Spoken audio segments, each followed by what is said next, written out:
প্ৰথমে ওদালগুৰিৰ আটাইকেইজন সাংবাদিক বন্ধুসকলক মই ধন্যবাদ জনাইছোঁ আৰু লগতে মোৰ সতীৰ্থ দীনেশ ব্ৰহ্ম আৰু ৰতেন্দ্ৰ ডিমাৰী আৰু গণেশ বসুমতাৰী যোৱা 24 আগষ্টত ওদালগুৰিত উপস্থিত হৈ BTCৰ প্ৰাক্তন মুৰব্বী BPFৰ সভাপতি হাগ্ৰামা মহিলাৰী ডাঙৰীয়াই কিছু বক্তব্য প্ৰদান কৰা আমি দেখিবলৈ পাইছোঁ আৰু এই ক্ষেত্ৰত নিখিল বড়ো ছাত্ৰ সন্থা আমি আজি তেওঁৰ যিখিনি বক্তব্য দাঙি ধৰিছিল এই ক্ষেত্ৰত আমি কিছু কথা স্পষ্টকৈ আমি দাঙি ধৰিব বিচাৰিছোঁ। হাগ্ৰামা মহিলাৰী ডাঙৰীয়াই তেওঁ কৈছে যে এপছু মানে UPPL মানে এপছু সেই কথা তেওঁ দাঙি ধৰিছে। তো আমি নিখিল বড়ো ছাত্ৰ সন্থা আমি স্পষ্টকৈ ক'ব বিচাৰোঁ যে এপছু হ'ল বড়ো জাতিৰ এটা জাতীয় সংগঠন, সামাজিক সংগঠন, আমি ছাত্ৰ সংগঠন হয়। এপছুৰ দীঘলীয়া এটা ইতিহাস আছে, সংগ্ৰামী সংগঠন হিচাপে, গণতান্ত্ৰিক শান্তিপূৰ্ণ সংগ্ৰাম কৰা সংগঠন হিচাপে।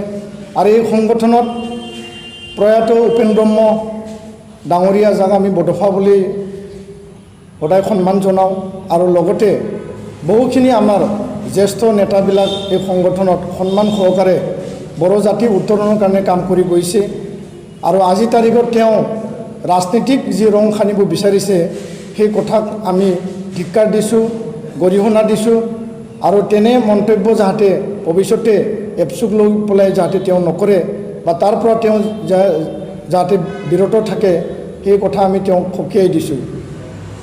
UPPL এটা ৰাজনৈতিক সংগঠন হয়, এইটো বিভিন্ন দল সংগঠন মিলি পেলাই UPPL দলক জন্ম দিয়া হৈছিল এটা ৰাজনৈতিক সুস্থিৰ এটা বাতাবৰণ সৃষ্টি কৰিবৰ কাৰণে বা ৰাজনৈতিকভাৱে আমাৰ যিখিনি অধিকাৰ এইটো পোৱাৰ কাৰণে। তো UPPL এটা নিজা সংবিধান আছে, এইটো ৰাজনৈতিক দল, সকলো জাতি জনগোষ্ঠীক লৈ পেলাই UPPL দল গঠন কৰা হৈছে আৰু নিখিল বড়ো ছাত্ৰ সন্থা বড়ো জাতিৰ উন্নয়ন, বড়ো জাতিৰ শিক্ষা দীক্ষা আৰ্থ সামাজিক ভূমি সকলো অধিকাৰক সামৰি পেলাই নিখিল বড়ো ছাত্ৰ সন্থাৰ জন্ম লাভ হৈছে। তো আজি তাৰিখত UPPL এইবেলি নিৰ্বাচনত নামিছে। UPPLে BTR যি BTC নিৰ্বাচন হ'বলৈ গৈ আছে তাত সক্ৰিয় ভূমিকা তেওঁলোকে 40টা সমষ্টিত প্ৰাৰ্থীটো আগবঢ়াইছে। কিন্তু নিখিল বড়ো ছাত্ৰ সন্থা আমি এই ইলেকশ্যনত আমি সক্ৰিয়ভাৱে আমি ডাইৰেক্টলি কোনো কেণ্ডিডেট আমি প্ৰক্ষেপ কৰা নাই, কাৰণ আমি ছাত্ৰ সংগঠন, আমি জাতীয় সংগঠন আৰু UPPL ৰাজনৈতিক দলত আমি ইয়াৰ কাৰণে সমৰ্থন জনাইছোঁ, সহায় কৰিছোঁ, কিয়নো এই UPPL ৰাজনৈতিক দলত BTR চুক্তি স্বাক্ষৰকাৰী যি শান্তি চুক্তি হৈ গ'ল 27 জানুৱাৰী 2020ত, তাত প্ৰমোদ বড়ো ডাঙৰীয়া, গোবিন্দ বসুমতাৰী ডাঙৰীয়া, BR ফেৰেংগা, আমাৰ জ্যেষ্ঠ নেতা ৰঞ্জুৰা নাৰ্জাৰী, UG ব্ৰহ্ম ডাঙৰীয়া তেওঁলোকে ইয়াত কাম কৰি আছে আৰু তেওঁলোকে এই BTR চুক্তি সম্পাদনৰ কাৰণে সকলো প্ৰচেষ্টা অব্যাহত ৰাখি NDB আৰু এপছুৰ নেতৃত্বত BTR যি চুক্তি হৈ গ'ল শান্তি চুক্তি, সেই শান্তি চুক্তিৰ যিখিনি দফা আখৰে আখৰে ৰূপায়ণ কৰাৰ কাৰণে 100% ৰাইজক ৰূপায়ণ কৰি সুবিধা অধিকাৰ বা সম উন্নয়ন সম অধিকাৰ দিবৰ কাৰণে UPPL দলে আজি মূল এজেণ্ডা বিষয়বস্তু হিচাপে তেওঁলোকে আগবাঢ়িছে।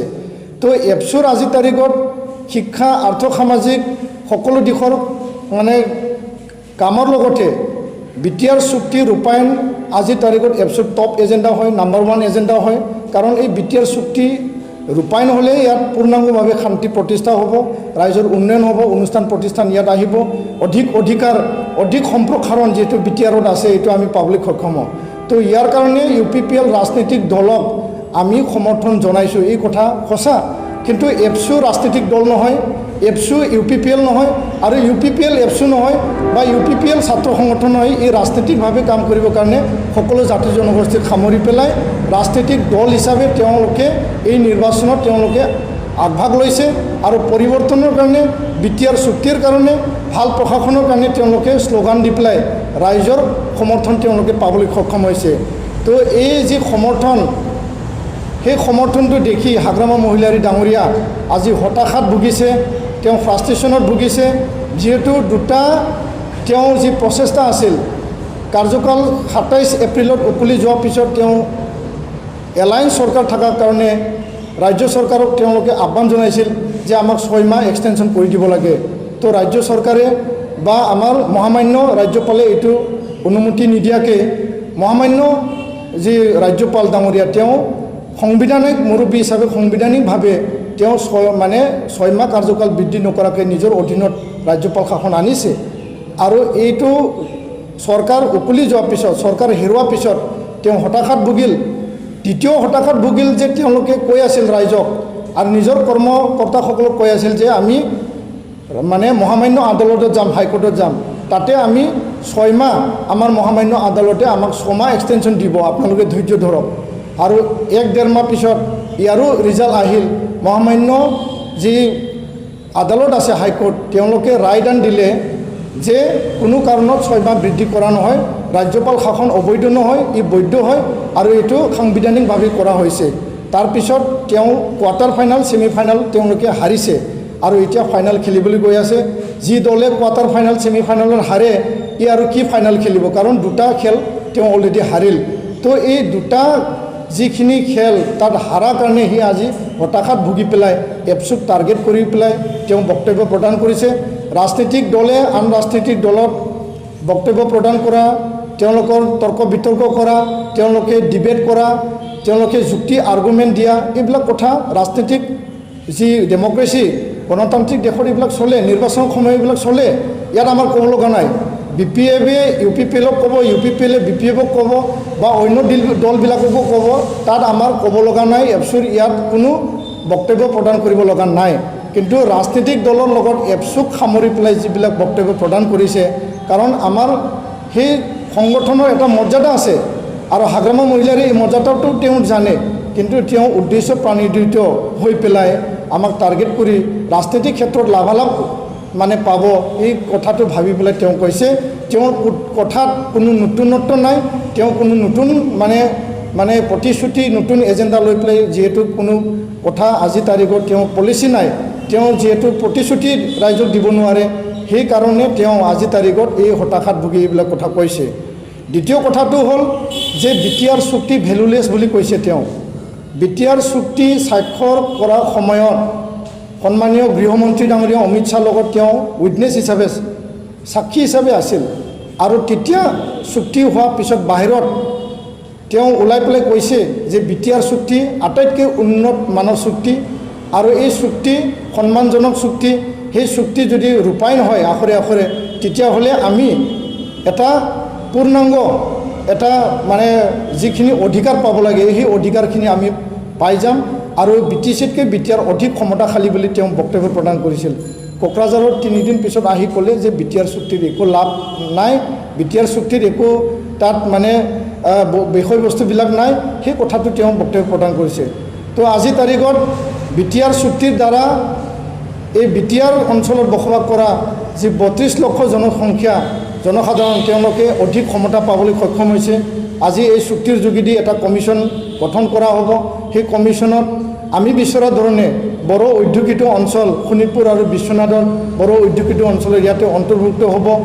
লগতে আমাৰ দক্ষিণ প্ৰান্তত থকা যিখিনি বড়ো অধ্যুষিত অঞ্চল এইটো আহিব। ইয়াত এটা দফা সংযোজন কৰা হৈছে।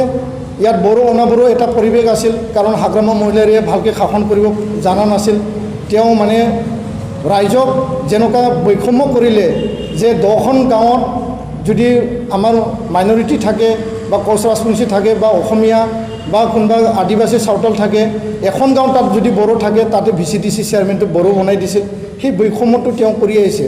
চাকৰি বাকৰি নিয়োগৰ ক্ষেত্ৰতো সি বৈষম্য কৰিছে, যাৰ কাৰণে হীৰা হৰিণাৰ নেতৃত্বত, যোগেশ কলিতাৰ নেতৃত্বত বড়ো অনাবড়ো সৃষ্টি হৈছে।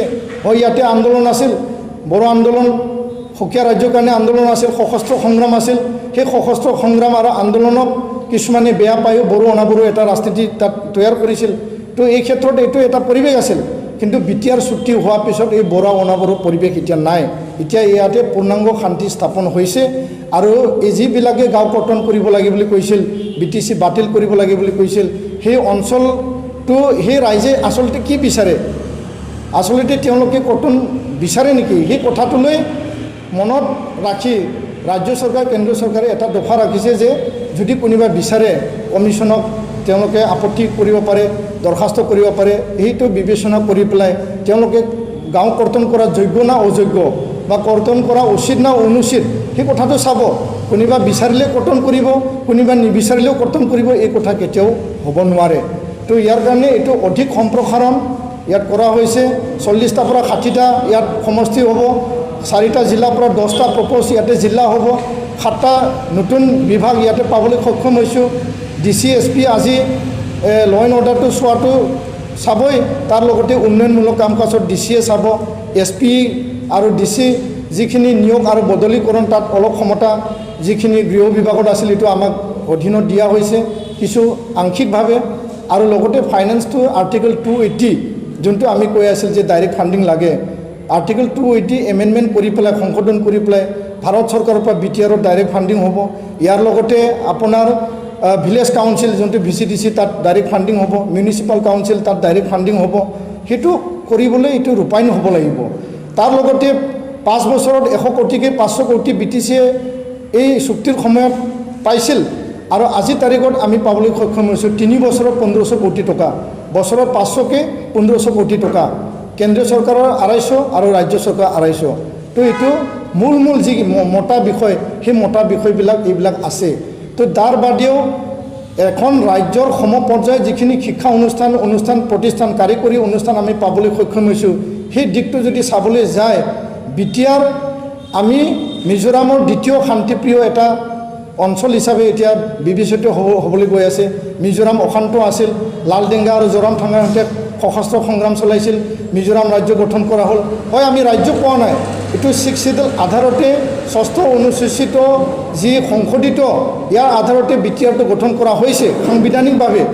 আৰু 6ষ্ঠ অনুসূচিত হোৱা সত্ত্বেও আমি আজি 4খন বিশ্ববিদ্যালয় আমি পাবলৈ সক্ষম হৈছোঁ।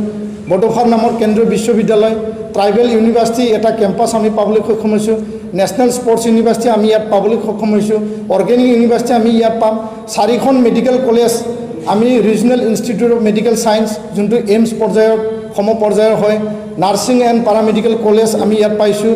ইয়াৰ লগতে কেঞ্চাৰ আৰু মেডিকেল হস্পিটেল ইয়াতে লিখা আছে, ভেটেনাৰী কলেজ ইয়াতে লিখা আছে, মেনেজমেণ্টৰ কাৰণে ইয়াতে লিখা আছে, livelihood management, hotel management, tourism management আৰু লগতে কাৰিকৰী শিক্ষা অনুষ্ঠান হিচাপে ইনষ্টিটিউট অফ নেশ্যনেল ইম্পৰ্টেঞ্চ হিচাপে নেশ্যনেল ইনষ্টিটিউট অফ টেকন'লজি আমি পাবলৈ সক্ষম হৈছোঁ, পলিটেকনিক।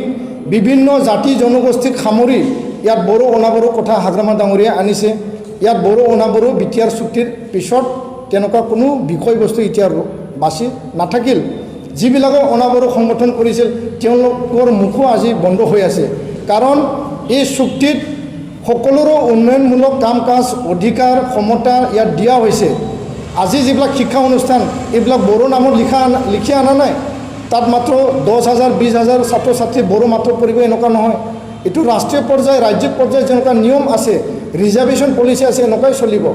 তাতে যিখিনি নিয়োগ এপইণ্টমেণ্ট হ'ব, ঝাৰুৱালা, চাফাইৱালা, কেৰাণী, চকীদাৰ পৰা প্ৰফেচাৰ, ডাক্তৰ, ইঞ্জিনিয়াৰ সকলো ৰিজাৰ্ভেশ্যন পলিচি মতেই পাব। তো তাত ক'ত বড়ো আৰু অনাবড়োৰ কাৰণে তাত ভাগ কৰা আছে। আজিৰ তাৰিখত এই চুক্তিত ডক্টৰ ভূপেন হাজৰিকাৰ নামত অনুষ্ঠান ৰখা হৈছে, বিৰচা মুণ্ডা নামত চান্তাল আদিবাসীৰ কাৰণে অনুষ্ঠান ৰখা হৈছে, গোৰ্খাসকলৰ কাৰণে গোৰ্খা ভৱন ৰখা হৈছে, আৰু বীৰ চিলাৰায়ৰ নামত কোচ ৰাজবংশী জাতিক সন্মান কৰি পেলাই ইয়াত অনুষ্ঠান ৰখা হৈছে। আৰু সকলো অনুষ্ঠান প্ৰতিষ্ঠান ইয়াতে সংযোজিত কৰি পেলাই ইয়াত যে জাতি জনগোষ্ঠী বসবাস কৰি আছে, ইয়াত যে খালি বড়ো নাই, ইয়াত যে খালি ট্ৰাইবেল নাই, নন ট্ৰাইবেলো আছে, সকলোকে সামৰি পেলাই এই ব্যৱস্থাটো ইয়াতে কৰা হৈছে। তো আমি ইয়াত কোনো এটা এনেকুৱা বিষয়বস্তু দেখা নাই য'ত নেকি ইয়াতে বড়োকহে অধিক ক্ষমতা দিব, নন বড়োক অধিক ক্ষমতা নিদিব। তেওঁ কমিউনেল ভাষা কৈছে যে ইয়াত বড়ো আৰু অনাবড়োৰ মানে সংঘাত সৃষ্টি হ'ব এই চুক্তিৰ পিছত। আজিৰ তাৰিখত আমি এই পক্ষটো আমি দেখা নাই। আৰু এই কথাবিলাক কৈ পেলাই BTR চুক্তি ভেলুলেছ, ইয়াত বড়ো অনাবড়ো সংঘাত আহিব, বড়োসকলকে অধিক ক্ষমতা দিছে, সেই বিষয়টো আনি পেলাই তেওঁ গৃহমন্ত্ৰী ডাঙৰীয়াক অসন্মান কৰা হৈছে। প্ৰধানমন্ত্ৰী ডাঙৰীয়া কোকৰাঝাৰত আহিছে BTR চুক্তি ৱেলকাম চেৰিমনিত, তাত 8-9 লাখ মানুহ হৈছে। তো ভাৰতৰ সন্মানীয় প্ৰধানমন্ত্ৰী নৰেন্দ্ৰ মোদীক তেওঁ অসন্মান কৰা হৈছে, চৰকাৰত থাকি, চৰকাৰৰ মুৰব্বী হৈ, এলায়েন্সত থাকি। তো আমি আজিৰ তাৰিখত হাগ্ৰামা মহিলাৰী ডাঙৰীয়াক আমি ধিক্কাৰ দিছোঁ, সকীয়াই দিছোঁ যে আপুনি ৰাজনৈতিক লাভালাভৰ কাৰণে এই যে জাতিক লৈ পেলাই যি টাৰ্গেট কৰি কথা কোৱা বা জাতিক লৈ পেলাই যিখিনি সংঘাতৰ কথা কৈছে, ইয়াতে শান্তিপূৰ্ণ এটা পৰিৱেশ আজি আহিছে, অস্ত্ৰমুক্ত এটা অঞ্চল হ'ল, অস্ত্ৰমুক্ত এটা সমাজ হ'ল, তাত আপুনি এতিয়া মানে গোষ্ঠী সংঘৰ্ষ বা সংঘাতৰ এটা পৰিৱেশ আনিবৰ কাৰণে আপুনি মানে এটা চেষ্টা যি অব্যাহত ৰাখিছে, এইটো আমি কেতিয়াও হ'বলৈ নিদিওঁ। আৰু চৰকাৰে ইয়াৰ ওপৰত বিহিত যিখিনি মানে নজৰ ৰাখিব লাগে, ব্যৱস্থা তেওঁলোকে ল'ব লাগে, ইয়াৰ ওপৰত ব্যৱস্থা ল'ব লাগে বুলি আমি আহ্বান জনাইছোঁ। 60টা সমষ্টিত আজি 40টা সমষ্টিত যেনেকুৱা মানে জেনেৰেলৰ কাৰণে ৰিজাৰ্ভেশ্যন আছে, অপেনৰ কাৰণে যিখিনি ৰিজাৰ্ভেশ্যন আছে, এনেকুৱা 60টা সমষ্টি হোৱাৰ পিছত 5টা যি আছে এইও বাঢ়ি যাব। তো এই প্ৰক্ৰিয়াবিলাক কৰিবলৈ বাকী আছে। তো ইয়াৰ কাৰণে হাগ্ৰামা মহিলাৰী ডাঙৰীয়াই আজি যিবিলাক তেওঁ ভুল কাম কৰি আহিল, সেই ভুল কামৰ বাবে ৰাইজে এতিয়া পৰিৱৰ্তন বিচাৰিছে। ৰাইজে এতিয়া ভাল প্ৰশাসন, সুপ্ৰশাসন বিচাৰিছে, কাৰণ তেওঁ দুৰ্নীতিত লিপ্ত হৈ আছে, তেওঁ দুৰ্নীতিৰ বোকাত লিপ্ত হৈ আছে। তেওঁলোকৰ দল দুৰ্নীতিৰ দল হিচাপে এতিয়া পৰিগণিত হৈছে, দুৰ্নীতিৰ দল হিচাপে এতিয়া ৰাইজে তেওঁলোকক জানে, কাৰণ 17 বছৰত দুৰ্নীতিৰ বোকাত তেওঁলোকে লুতুৰি পুতুৰি হৈ আছে। তো ইয়াৰ কাৰণে তেওঁলোকে যিখিনি ভাল শাসন দিব লাগিছিল, ৰাইজক সুশাসন দিব লাগিছিল, এইটো দিব নোৱাৰিলে। তেওঁলোকৰ বৈষম্যমূলক আচৰণ, বৈষম্যমূলক নীতিৰ কাৰণে আজি বড়ো অনাবড়োৰ যি সৃষ্টি, সেই সৃষ্টিৰ সেই জন্মৰ মূল কাৰণ বুলি আমি ক'ব বিচাৰোঁ। তো ইয়াৰ কাৰণে আহি থকা সময়ত হাগ্ৰামা মহিলাৰী ডাঙৰীয়াই ৰাজনৈতিক পথাৰত যিবিলাক কথা কৈ পেলাই নামিব লাগে, তাত আমাৰ একো ক'ব লগা নাই। কিন্তু এপচুক টানি আনি, বড়ো অনাবড়োক টানি আনি, বিটিআৰ চুক্তিক টানি আনি যিবিলাক কথা তেওঁ মন্তব্য প্ৰদান কৰিছে, সেই মন্তব্যবিলাক আমাৰ এই অঞ্চলৰ কাৰণে এইটো কেতিয়াও ভাল হ'ব নোৱাৰে, মংগলজনক হ'ব নোৱাৰে। আৰু ইয়াৰ কাৰণে আমি এটা স্পষ্ট কথা আমি দাঙি ধৰিব বিচাৰিছোঁ। মাটি বাৰীক লৈ আজি বহু মানে ভুৱা প্ৰচাৰ চলিছে, অপপ্ৰচাৰ চলিছে, যে বিটিআৰ হোৱাৰ পিছত এপচু আৰু UPPL মানে মিলি মানে নন বড়ো নন ট্ৰাইবেল মানুহখিনিক মানে তালি টোপলা বান্ধি ইয়াৰ পৰা খেদি দিয়া হ'ব, ভূমি কাঢ়ি লোৱা হ'ব, এপচুৱে কাঢ়ি ল'ব, UPPL চৰকাৰ আহিলে কাঢ়ি ল'ব, প্ৰমোদ বড়ো চৰকাৰ আহিলে কাঢ়ি ল'ব, সেই কথাবিলাক কোৱা হৈছে। তো নিখিল বড়ো ছাত্ৰ সন্থা এই মাটি বাৰী সংক্ৰান্তত আমি স্পষ্টভাৱে আমি ক'ব বিচাৰোঁ যে বিটিআৰ চুক্তিত ভূমি লৈ, মাটি বাৰীক লৈ ভূমি সংক্ৰান্তত কোনো ইয়াতে দফাত সংযোজিত কৰা নাই, নতুন কথা একো লিখা নাই। হয়, ইয়াত মাটিৰ কথা লিখা আছে, কিন্তু বিটিআৰ অঞ্চলত মাটি বাৰীক লৈ ইয়াতে লিখা নাই। বিটিআৰৰ বাহিৰত বসবাস কৰা যিবিলাক ট্ৰাইবেল মানুহ, নন ট্ৰাইবেল যিখিনি মানে চেডেল মানে বেল্ট এণ্ড ব্লক এৰিয়াৰ যিবিলাক অঞ্চলত তেওঁলোকে বসবাস কৰি আছে, সেই বেল্ট এণ্ড ব্লকৰ বাহিৰত থকা ট্ৰাইবেল মানুহৰ মাটিহে ছিকিউৰ্ড, সুৰক্ষিত কৰিব লাগে বুলি তাত লিখা আছে, যেনেকুৱা হৰিশংকৰ ব্ৰহ্ম কমিটিয়ে এইটো ৰিকমেণ্ডেশ্যন দিছিল। তো BTC চুক্তিৰ 6ষ্ঠ অনুসূচিত ইয়াৰ আধাৰত বিটিআৰ চুক্তি আৰু ইয়াৰ আধাৰতে মাটিৰ অধিকাৰ 2003লৈকে যিবিলাক মানুহ, সি বড়ো হওক, কোচ ৰাজবংশী হওক, চান্তাল, আদিবাসী, মুছলিম, কোনোবা মানে অসমীয়া, ৰাভা, গাৰো, যেনেকুৱা যি সম্প্ৰদায়ৰে হওক, যেনেকুৱা যি মাটিয়ে নহওক কিয়, সেই মাটিবিলাক 2003লৈকে সুৰক্ষিত হৈ আছে। 2003 পিছত তেওঁলোকৰ পৰিয়াল বংশ বৃদ্ধি হৈছে, ল'ৰা ছোৱালী জন্ম হৈছে, মা দেউতাৰ মানে তেওঁলোকে এই অধিকাৰটো মা দেউতাৰ পৰা তেওঁলোকে পাব। আজি 17 বছৰত বা আহি থকা সময়তো তেওঁলোকে এই অধিকাৰটো পাব।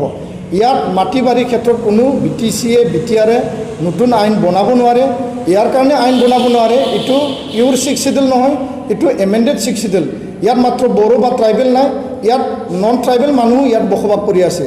তো ইয়াৰ কাৰণে ট্ৰাইবেল নন ট্ৰাইবেল একেলগে আমি ইয়াত থাকি ৰাইজৰ উন্নয়নৰ কাৰণে, এই অঞ্চলৰ জনসাধাৰণৰ উন্নয়নৰ কাৰণে, সেই অঞ্চলটো আমি উন্নত অঞ্চল হিচাপে লৈ যোৱাৰ কাৰণে আমি সবেই কাম কৰি আছোঁ। তো মাটি বাৰীৰ ক্ষেত্ৰত কোনো জাতি জনগোষ্ঠীক খেদি পঠোৱা, কোনো জাতি জনগোষ্ঠীৰ মাটি কাঢ়ি লোৱা বিটিআৰত কাৰো অধিকাৰ নাই। নতুন চৰকাৰ আহিলেও তাৰো অধিকাৰ নাই। কোনোবা যদি আইন বনাব বিচাৰে, এই আইনটো বনাব নোৱাৰে। অসম চৰকাৰে সংবিধানে ইয়াক এলাউ নকৰে, কাৰণ এইটো এগৰ অধীনতে আছে। আৰু লগতে এনেকুৱা আইন বনাৰ কাৰণে কাৰো অধিকাৰ নাই। কাৰণ আমি কৈছোঁ, আমি ৰাইজক স্পষ্ট মানে প্ৰকাৰে আমি দাঙি ধৰিছোঁ যে বহু মানুহৰ মাটি বাৰীৰ সমস্যা এতিয়ালৈকে সমাধান হোৱা নাই। এজন আলিয়ে এজন হুছেইনৰ পৰা মাটি কিনিব পাৰে, এজন দাসে এজন কলিতাৰ পৰা মাটি কিনিব পাৰে, সেই মাটি কিয় ট্ৰান্সফাৰ নহ'ব?